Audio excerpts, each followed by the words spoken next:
বাংলাদেশের ত্রয়োদশ জাতীয় সংসদ নির্বাচন শেষ হয়ে গেছে। অলরেডি সরকারের গেজেট প্রকাশিত হয়ে গেছে। সেই গেজেট অনুযায়ী বাংলাদেশের নতুন সরকার গঠন করতে যাচ্ছে বাংলাদেশ জাতীয়তাবাদী দল বা বিএনপি।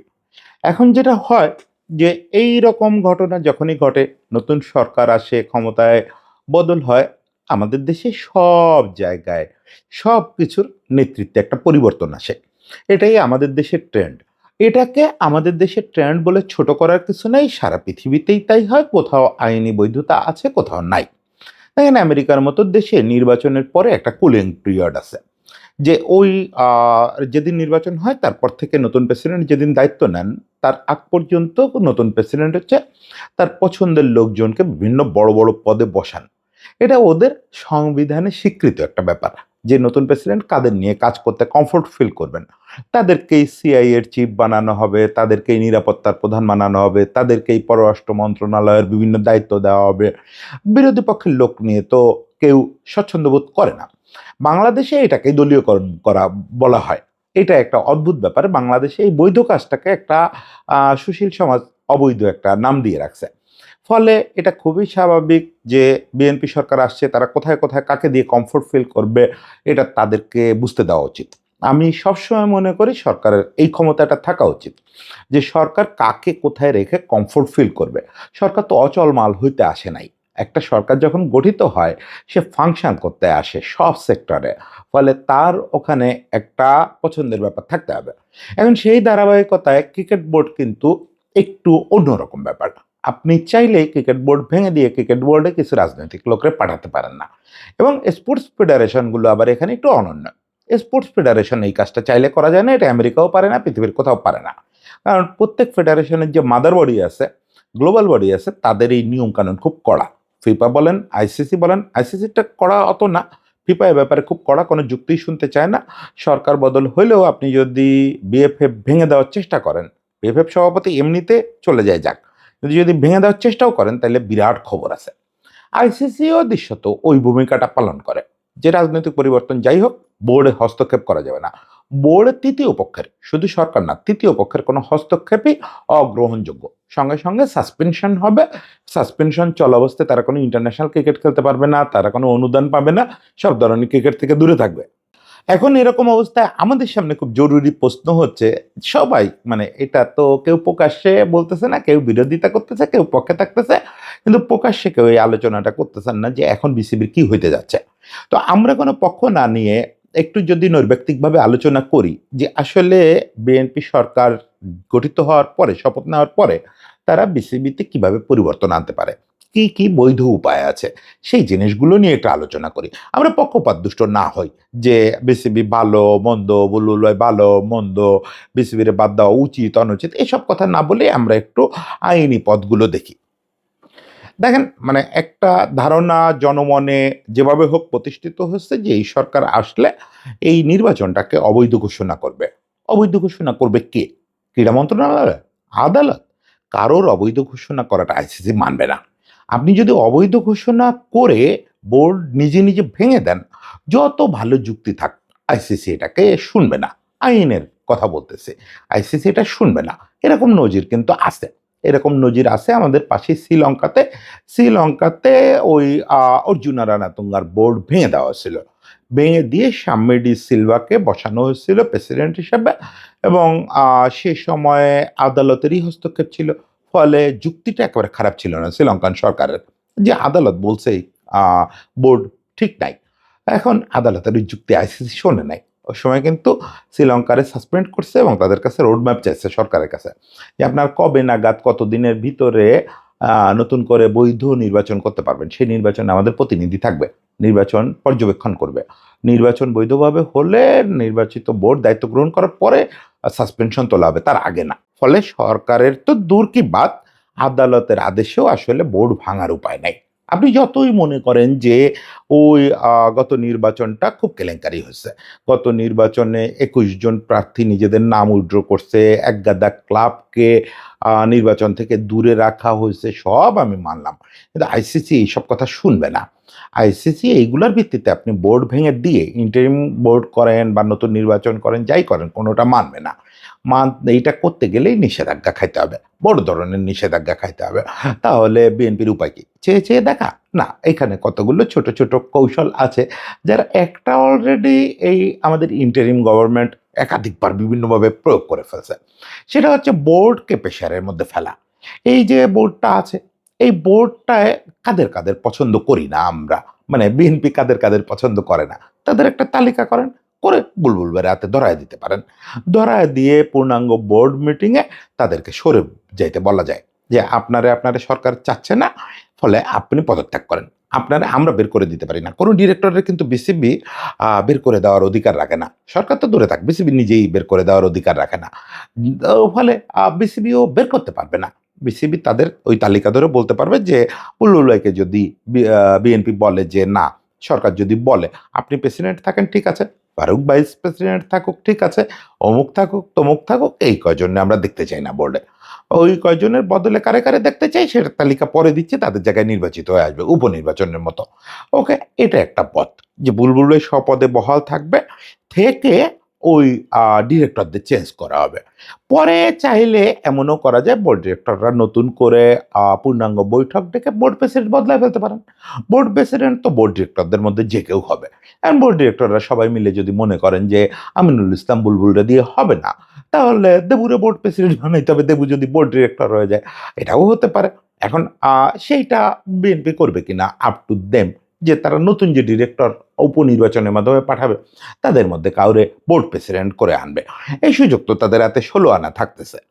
ইনফ্যাক্ট এই কৌশলেই বুলবুল ভাই বা ফারুক ভাইরে প্রথমবার বোর্ড সভাপতি করা হয়েছিল, এবং আওয়ামী লীগের পতনের পরে, আওয়ামী লীগের বোর্ড ডিরেক্টররা পালা যাওয়ার পরে এই কৌশলেই ধসটা থামানো হয়েছিল। কিন্তু আপনি বলতে পারেন যে সেই কৌশলে বুলবুলকে কেন সরাসরি এই সরকার সরাতে পারবে না? যদি আগের বার ফারুক ভাইয়ের সরানো যায়, এবার বুলবুলকে কেন পারবে না? এই জায়গায় একটা ম্যাজিক আছে। আগের বার বোর্ড কি করছিল? আগের বার বোর্ড সভাপতি পদে ফারুক ভাইকে পাঠাইছিল হচ্ছে জাতীয় ক্রীড়া পরিষদের মনোনয়নে। এখন জাতীয় ক্রীড়া পরিষদ কিন্তু যেকোনো সময় তার মনোনয়ন উইথড্র করতে পারে। ধরেন তখন ফারুক ভাইকে পাঠাচ্ছিল, জাতীয় ক্রীড়া পরিষদ পরে একটা চিঠি দিয়ে জানায় যে তারা ফারুককে আর কাউন্সিলর রাখতেছে না। কাউন্সিলর না থাকলে সে ডিরেক্টর থাকে না, ডিরেক্টর না থাকলে বোর্ড প্রেসিডেন্ট থাকে না। অটোমেটিক তার সব বাতিল হয়ে গেছে। সরকারের এই এখতিয়ার 16 আনা আছে। এটা যখন তখন করতে পারে। এই জিনিসটা থেকে বাঁচার জন্য বুলবুল ভাই যেটা করছে, বুলবুল ভাই কিন্তু এবার ক্লাব ক্যাটাগরি থেকে নির্বাচিত হয়ে আসছে।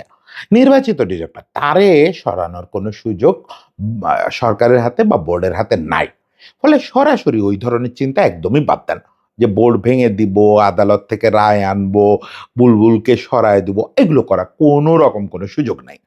ওই একটা যেটা বললাম, বুলবুল ভাইকে রেখে বোর্ড রিশাফল করা, পরে যদি মনে হয় তাহলে বোর্ড প্রেসিডেন্ট নতুন ডিরেক্টরদের মধ্যে কাউকে করা, এটা হচ্ছে একটা উপায়। 2 নাম্বার উপায় হচ্ছে বোর্ড নিজে নিজে প্রিম্যাচিউর নির্বাচন কল করতে পারে। 2টা কারণে করতে পারে। একটা হচ্ছে বোর্ডের সংখ্যাগরিষ্ঠ অংশ যদি বোর্ডের উপরেই অনাস্থা প্রস্তাব আনে, বোর্ডের নেতৃত্বের উপরে, তাহলে প্রিম্যাচিউর নির্বাচন করা যায়। আইসিসি এটা অনুমোদন করবে যে বোর্ডের সংখ্যাগরিষ্ঠ অংশ, একদম ফুল কোরাম মিটিং হয়েছে, সেখানে সংখ্যাগরিষ্ঠ অংশ বলছে যে এই বোর্ডের যে লিডারশিপ, এই লিডারশিপের উপরে আমাদের আস্থা নাই। এখন সেক্ষেত্রে আমরা চাই বোর্ড ভেঙে দিয়ে ইন্টারিম বোর্ড ঘোষণা করা হোক এবং নতুন নির্বাচনের তারিখ ঘোষণা করা হোক।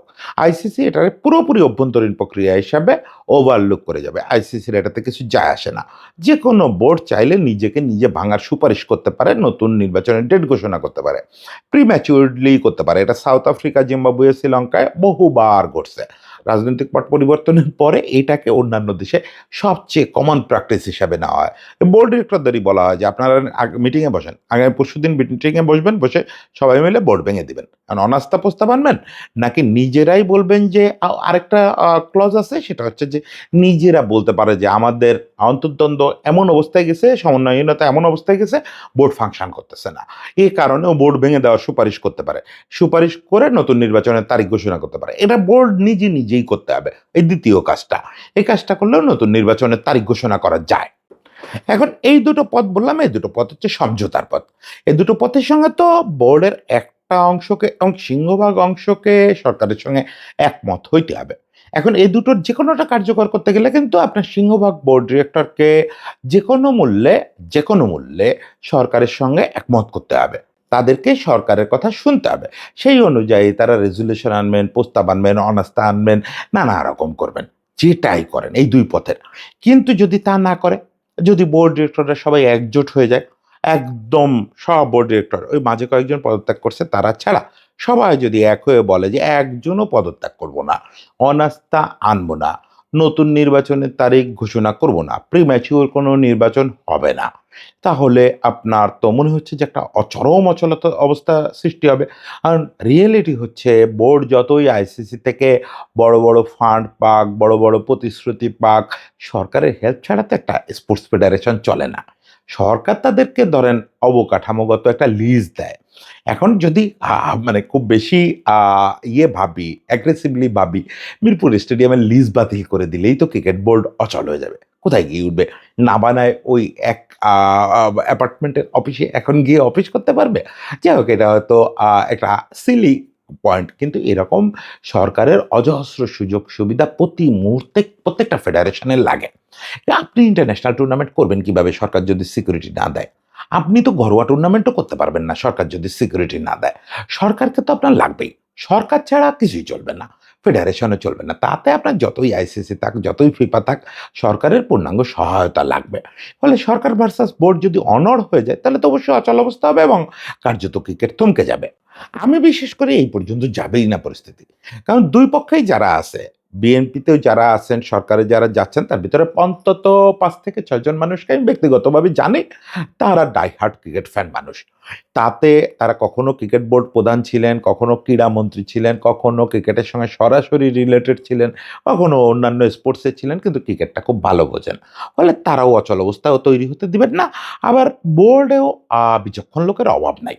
বোর্ড নিয়ে যতই বলি এটা একটা সার্কাস, অমুক তমুক, সেটা কিছু লোক। কিন্তু বোর্ডে তো ফারুক ভাই আছে, বুলবুল ভাই আছে, ফাহিম ভাইরে নিয়ে যতই হতাশ হই, ফাহিম ভাই তো আছেন বোর্ডে। তো এই লোকগুলা মিলে একটা নিশ্চয়ই ডক্ট্রিন বের করবে ২ পক্ষ বসে। আমি মনে করি ৩য় যে পথটা এখন আমি বলতে যাব, এটা বলার জন্য বলা বা একটা আইনি পথ দেখায় রাখা যে এই পর্যন্ত যেতে পারে যদি অচল অবস্থা তৈরি হয়। সেটা কি? সেটা হচ্ছে সরকারকে বা কোনো সংক্ষুব্ধ পক্ষের আদালতেই যেতে হবে। আদালত তো আসলে আমার দেশের জন্য বা সারা পৃথিবীর জন্য রেফারেন্স হিসাবে শেষ কথা। রেফারেন্স হিসাবে এবং আ বিচার্য যেকোনো বিষয়ে আদালতের কথা শেষ কথা। এখন কোনো সংক্ষুব্ধ পক্ষ যদি উচ্চ আদালতে একটা মামলা করে যে এই যে ২০২৫ সালের বিসিবি নির্বাচন হয়েছে, এই নির্বাচনটা অবৈধ হইছে। কি কারণ? ফাইলপত্র জমা দাও। আদালত দেখবেন। দেখে এখন আদালত যদি দেখেন যে আসলেই তো তাই, এখানে বিরাট অন্যায় হয়েছে। এই নির্বাচনটা তো বৈধ হয় নাই। আমাদের এই ৫৬,০০০ বর্গমাইলের মধ্যে যেকোনো রকমের অন্যায় কাজ বিচার করার জুরিডিকশন আমাদের জুডিশিয়ারির আছে। আমাদের জুডিশিয়ারির ওই ক্ষমতা কেউ কেড়ে নিতে পারবে না। কোনো আইসিসি বা ফিফার না। ফলে আদালত অনায়াসে, যদি আদালত মনে করেন কাজটা অবৈধ হয়েছে, আদালত সেটাকে অবৈধই বলতে পারবেন। এখন আদালত ভেঙে দিতে বলবেন না, আদালত বলবেন সরকারকে যে দ্রুততম সময়ে সঠিক পদক্ষেপ নেওয়া হোক এবং পদক্ষেপের আপডেট জানানো হোক। তাহলে নির্দেশটা তো গেল ক্রীড়া মন্ত্রণালয় এবং ক্রীড়া পরিষদের প্রতি। আমি ধরে নিচ্ছি আদালত এই নির্বাচনটাকে অবৈধ ঘোষণা করলেন। নির্বা এবং করে ক্রীড়া পরিষদ এবং জাতীয় ক্রীড়া পরিষদ এবং সরকারের কাছে জানতে চাইলেন যে আপনারা কি পদক্ষেপ নিচ্ছেন সেটা জানান এবং সেটা দ্রুততম নিয়ে আমাদেরকে আপডেট জানান। তো সেক্ষেত্রে সরকারের করণীয় কি? বা জাতীয় ক্রীড়া পরিষদের করণীয় কি? করণীয় হচ্ছে তারা আদালতের ওই রায়টা তারা নিজেরা কোনো পদক্ষেপ নেবে না। তারা বলবে যে আমরা এসব ঝামেলার মধ্যে নাই। আদালত, মহামান্য আদালত আমাদের এটা বলছেন, উই হ্যাভ টু ওবে ইট। আমাদেরকে পদক্ষেপ নিতে হবে। কিন্তু সেই পদক্ষেপটা বোর্ড ভাঙা না বা নতুন নির্বাচনের তারিখ ঘোষণা করাও না, আহ্বায়ক কমিটিও গঠন করা না। সোজাসুজি এই কাগজপত্র আইসিসিকে পাঠায় দেওয়া আদালতের রায় সহ এবং আইসিসিকে বলা যে আপনি আমাকে দ্রুততম সময় সাজেশন দেন হোয়াট টু ডু। আমি আদালতের বিরোধিতাও করতে পারতেছি না সরকার হিসাবে। আমি একদমই মহামান্য আদালতের সব নির্দেশ মানতে বাধ্য। আবার আপনার যে নিয়মকানুন সেটারও বাইরে বেরোনোর কোনো ইচ্ছা নাই। আমি আইসিসির রেগুলেশনের সর্বোচ্চ শ্রদ্ধা করি একটা সদস্য রাষ্ট্র হিসাবে। এখন আইসিসি কি করবে? আইসিসির এক্ষেত্রে যে দৃষ্টান্ত আছে, আইসিসি এই কাজ একবার শ্রীলঙ্কায় সিদ্ধার্থ ওয়েটমনির আন্ডারে একটা করে দিছিল, তত্ত্বাবধায়ক কমিটি করে দিছিল, একবার জিম্বাবুয়েতে এই কাজ করছিল, যখন আদালতের রেফারেন্স নিয়ে সরকার হেল্প চায়। মানে এটারও আইসিসির টেবিলে একাধিক প্রেসিডেন্স আছে, যেটা অনুযায়ী আইসিসি নতুন করে আবার সেই কাজটা করতে পারে। আইসিসি কি করবে? আইসিসি জাতীয় ক্রীড়া পরিষদকে বা ক্রীড়া মন্ত্রণালয় যারাই যোগাযোগকারী কর্তৃপক্ষ হোক, তাদেরকে আইসিসি বলবে, এক কাজ করেন আপনারা একটা ইন্টারিম বোর্ড করেন, কিন্তু কতগুলো শর্ত থাকবে। এই বোর্ডে কোনো রাজনৈতিক ব্যক্তিত্ব থাকতে পারবেন না, এই বোর্ডে প্রশাসনের কোনো চাকরিজীবী থাকতে পারবেন না, মানে কোনো আমলা থাকতে পারবেন না। এই বোর্ডে মোস্ট প্রেফারেবলি সিংহভাগ সদস্য হবেন সাবেক ক্রিকেটার, এবং জুডিশিয়ারি থেকে অবসর নেওয়া কেউ বা এই ধরনের বিষয়ে দক্ষ কেউ বোর্ডে থাকতে পারবেন, সেরকম একটা বোর্ড করবেন। ওইটা একটা ডিরেক্টিভস দিয়ে দিবে আইসিসি, এবং তারা একটা দিবে, টাইম লাইন দিবে, ডেডলাইন দিবে, যে আপনারা 180 দিনের মধ্যে নির্বাচন করতে হবে আপনার এই ইন্টারিম বোর্ডকে। সেই নির্বাচনটা কিন্তু হবে আইসিসির তত্ত্বাবধানে, মানে আইসিসির একটা তত্ত্বাবধায়ক টিম ওই নির্বাচনকালীন সময় তফসিল ঘোষণার পর থেকে ওই পুরোটা সময় পুরোটা ওভারসি করবে। এবং এইসব ক্ষেত্রে একটা মজা আছে, আমি একটু মনে মনে চাই যে এই জায়গাটায় যাক ঘটনাটা, যদিও যাবে না আমি জানি। কেন চাই সেটা আসলে দলমত নির্বিশেষে চাই, কারণ এরকম দুটো কেস যে আমার জানা মতে আইসিসিতে করছে, দুটো ক্ষেত্রেই আইসিসি একটা কাজ করছে, যে এই যে অবৈধ নির্বাচনটা হলো, আদালত বললেন আমরা তো সেটা মানছি, কিন্তু হলো তো তোমাদের গঠনতন্ত্রের ফাঁক ফোকর দিয়ে, তার মানে তোমাদের গঠনতন্ত্রে কিছু অন্যায় রয়ে গেছে। মূল সমস্যা তো তার মানে গঠনতন্ত্রে। সব জায়গায় আইসিসি এই পয়েন্ট আউট করছে যে গঠনতন্ত্র সংশোধন করবা, একই সঙ্গে গঠনতন্ত্র সংশোধন করবা তোমরা প্রথম নির্বাচনের পরেই।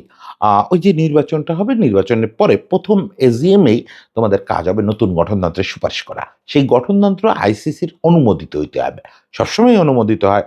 আইসিসি এবং জাতীয় ক্রীড়া পরিষদের অনুমোদন নিয়েই বিসিবির গঠনতন্ত্র হয়, কিন্তু এবার আইসিসি স্পেশালি এই গঠনতন্ত্রটা দেখবে প্রত্যেকটা জিনিস, যে এটা কি ভারসাম্যপূর্ণ, এটা কি ন্যায়সঙ্গত, এটা কি জাস্টিফাইড, প্রত্যেকটা জিনিস দেখবে। দেখে গঠনতন্ত্রটা আইসিসি অ্যাপ্রুভ করলে তখন বিসিবি একটা নতুন গঠনতন্ত্র পাবে।